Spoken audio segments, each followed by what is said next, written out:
Hello Rimfire friends, just wanted to post up this quick recap video for you guys of the Brno Model 4 homemade laminate stock project that I've been working on. So as you can see, I'm in the final stages of this build. Today I got an awful lot of work done, and I'm actually into the actual top coat process. So it's sitting in its very first top coat right now, and it's dry enough to the touch for me guys to handle it a little bit and show you guys. So I threw it back together to kind of show you what we're looking at here. I had to go with a darker stain than I originally wanted because of the damage that incurred from the flap disc incident, and so this is kind of the result of my playing around with finishes.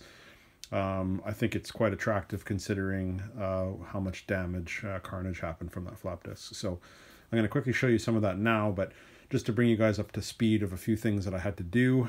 I actually had to reduce the length of pull on the finished product because with my custom butt plate I installed, I was into 14.5 inches of length of pull at the collapse state, and that was far too much for somebody like me. I normally like a 13 or something like that. I actually like a shorter length of pull, so I had to take a little bit off the end, and if you can see from the adjustments, I'm about as far back as I could go, and even then it's still pretty generous. So that's something that I miscalculated on that I've addressed since the last video. The biggest amount of carnage that happened on this rifle from the flap disc was on the inletting of the bottom. So when the flap disc took out my finger, it went and it basically buzzed through all the very thin, shallow profile of the inletting that I had done, because that's about the thinnest point in the stock, and took out part of the grip, and then launched the stock into my neighbor's fence, and there was various bruises all over it.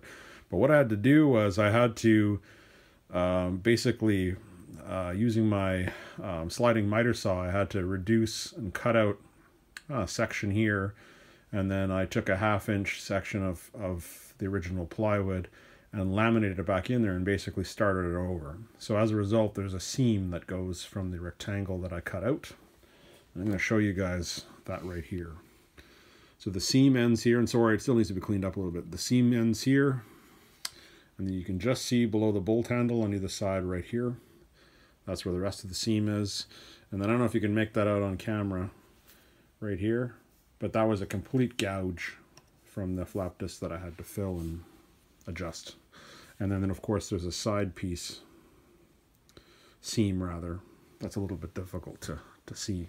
I don't want to handle it too much because it's still kind of soft, but basically that's what I had to do in order to make this project work, and then re-inlet the bottom metal and start over on that process. So as a result, things changed a little bit, and I ended up with this dark stain, but this is where we're sitting at right now.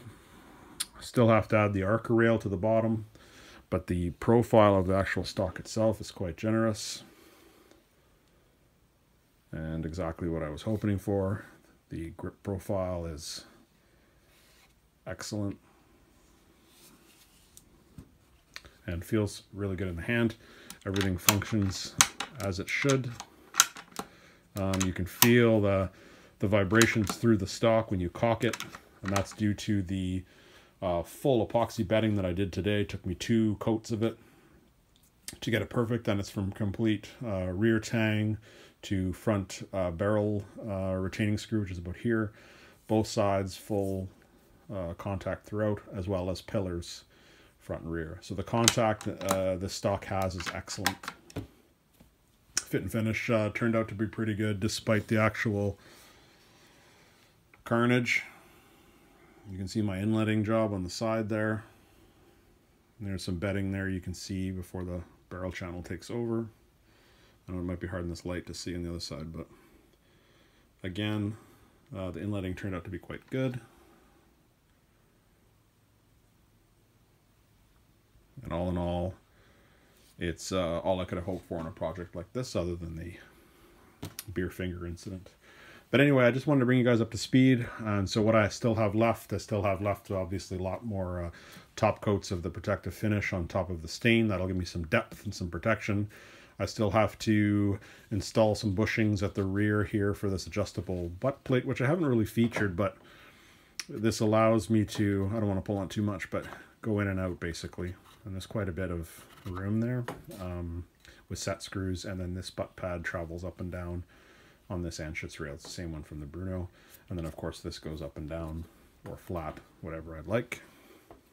And then other than that, that's pretty much this project in a nutshell. So next time I check in with you guys, hopefully the finish will be totally done on it. I'm aiming for probably half a dozen coats or so, but that generally goes on how it looks as I progress with the finishes. Sometimes it's less, sometimes it's more, but that's what I'm kind of guessing. This is being a natural, unfinished previously project, soaks up stain and top coat very quickly, and so it'll probably take quite a few coatings, but right now that's kind of the look we got. A little snap preview, and of course it'll only get nicer and richer as the top coats are applied. But anyway, I'm going to leave this one here. Any questions or comments, leave them below and I'll do my best to answer them as always. If not, I will catch you at the next installment.